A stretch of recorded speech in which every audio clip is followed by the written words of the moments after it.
Box to Box Media Network. Selamat datang di podcast pengembangan diri, eksklusif hanya di Spotify. Podcast ini akan bantu kamu untuk mengatasi kegalauan di usia muda, sukses di usia muda, dan yang pasti terus bertumbuh setiap harinya. Agar kamu tidak terlewat setiap episode barunya, jangan lupa untuk follow dan nyalakan loncengnya ya. Selamat mendengarkan. Hai, Sandras Bordes, dan pada podcast kali ini saya akan sharing tentang gimana cara mengatasi rasa nggak enakan. Ya, kadang itu kita mau jadi versi yang terbaik dari diri kita, tapi karena diajak orang melakukan sesuatu, terus kita nggak enak untuk menolak, nongkrong yuk, tapi kita nggak enak, akhirnya kita ngikut dia untuk nongkrong, dan akhirnya kita tidak melakukan apa yang paling penting yang mau kita lakukan, misalnya untuk pengembangan diri kita, untuk pekerjaan kita, tapi karena rasa nggak enak itu, akhirnya yang paling penting malah tidak dilakukan. Nah, gimana caranya mengatasi rasa nggak enakan itu? Kita akan bahas di episode kali ini, ya. Nah, sebelum lebih lanjut, ya, buat kamu yang mau free ebook menemukan dan menentukan tujuan hidupmu, kamu bisa dapetin secara gratis ya. Kita mau kasih kamu secara gratis, tapi syaratnya kamu cukup share episode podcast pengembangan diri atau salah satu episode di Self Dev Podcast yang menginspirasi kamu di Instagram story kamu.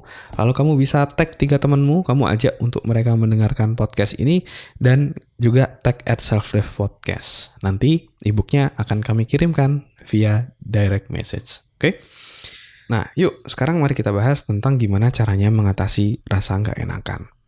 Jadi tadi ya, saya udah sampaikan di awal gitu, pentingnya untuk bisa mengatasi rasa nggak enakan.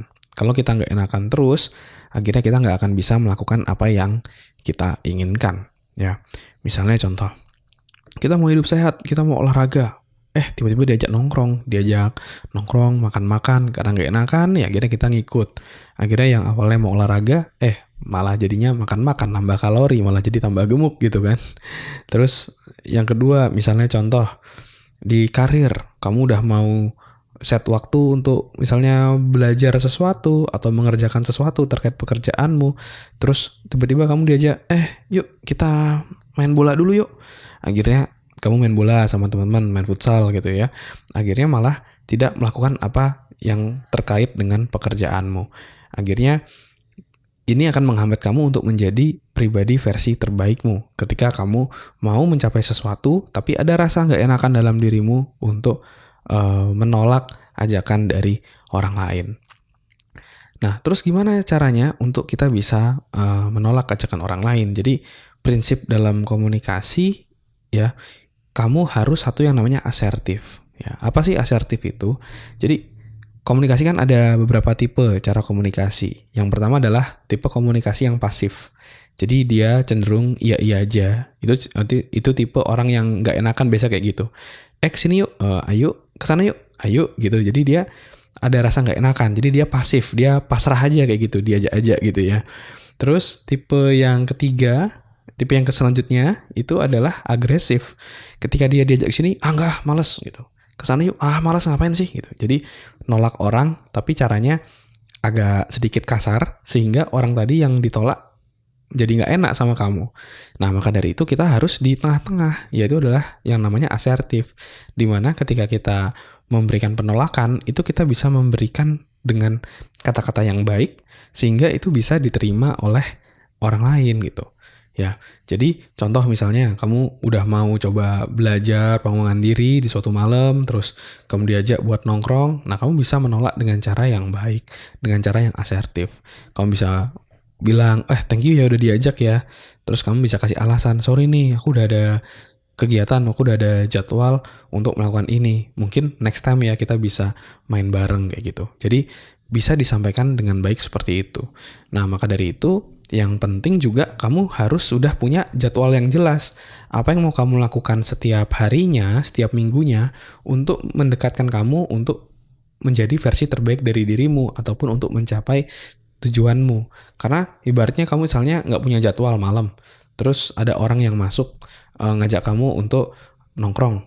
Ya karena kamu nggak ada jadwal, ya nggak ada alasan buat nolak gitu kan.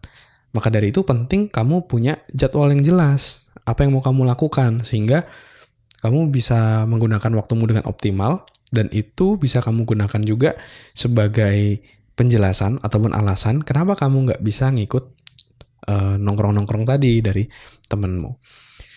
Dan itu yang saya lakukan dulu ketika kuliah, ketika diajak nongkrong, oh thank you ya, mungkin next time, kayak gitu. Tapi sesekali saya ikut, kayak main bola bareng, saya ikut, ke mall bareng, saya ikut. Tapi ya mungkin sebulan cuma sekali kali gitu ya. Sisanya saya kerja gitu. Jadi karena saya udah ada jadwalnya, maka dari itu penting buat kamu untuk punya jadwal dan kamu bisa ngomong secara asertif, secara baik-baik tadi. Dan yang paling penting juga kamu harus bisa konsisten untuk berkata tidak tadi, untuk belajar berkata tidak tadi. Nanti lama-kelamaan dia akan bisa respect sama kamu. Karena gini, kalau misalnya kira-kira kamu diajak nongkrong yuk, terus kamu bilang malas, ini aku lagi udah ada jadwal nih, terus dia ngajak lagi, ayolah gini, terus ayo udah deh nongkrong dulu deh. Nah kan nggak konsisten tuh, kamu udah ada jadwal tapi kamu akhirnya milih mereka. Akhirnya next time ketika kamu diajak, dia akan ngajaknya lebih keras biar kamu mau gitu. Jadi kan risih. Tapi kalau kamu secara tegas bilang enggak, thank you, kali ini belum bisa, mungkin next time. Dan ketika diajak lagi, ketika dalam tanda kutip dipaksa lagi buat nongkrong gitu, terus kamu tetap konsisten bilang enggak kayak gitu, lama-kelamaan dia akan respect kok sama kamu. Dia akan menghargai kamu bahwa kamu punya impian yang mau kamu kejar. Dan itu yang saya rasakan dulu. Ada kakak kelas saya yang ngajak saya nongkrong terus. Karena salah satunya mungkin kedekatan juga, karena dari Bontang kan. Dari Bontang yuk kita nongkrong yuk, sesama orang Bontang nongkrong gini. Saya konsisten bilang enggak kayak gitu. Lama-kelamaan dia paham bahwa saya punya sebuah impian, saya mau jadi trainer, saya mau jadi mandiri, jadi saya harus kerja keras. Lama-kelamaan dia respect dan akhirnya ya udah, dia ngerti aja gitu bahwa saya nggak bisa ngikutin dia kayak gitu ya. Nah itu dia tadi tentang cara untuk kamu bisa mengatasi rasa nggak enakan dalam dirimu. Oke, jadi kamu bisa terapin 5 hal tadi untuk menjadi versi terbaikmu ya. Dari yang pertama, kamu harus menentukan kriteria yang jelas versi terbaik itu seperti apa dari dirimu, impian-impianmu apa, orang ideal yang ingin kamu menjadi itu seperti apa.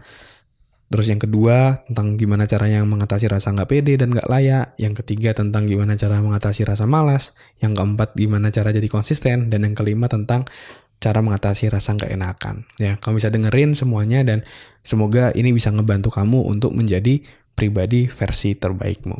Ya, dan di akhir episode ini, saya mau ngasih tahu bahwa buat kamu yang udah dengerin 5 episode ini, kan kalau di Spotify kelihatan tuh mana yang udah played gitu kan, udah di play, udah didengerin kayak gitu. Kamu bisa screenshot 5 episode yang udah kamu dengerin ini ya. Kamu bisa kirim via DM ke Instagram @selfdevpodcast. Kita akan memberikan secret ebook ya buat kamu yang udah ngedengerin 5 episode ini tentang prinsip-prinsip dan mindset-mindset orang sukses yang perlu kamu miliki agar kamu bisa sukses di usia muda. Kamu bisa dapetin secara gratis, silakan screenshot sebagai tanda bukti bahwa kamu udah ngedengerin 5 episode ini ya, dan kami akan mengirimkan e-booknya langsung ke kamu via direct message. Thank you semuanya udah dengerin episode kali ini, semoga bermanfaat, sukses selalu buat kita semua. Never stop learning because life never stop teaching.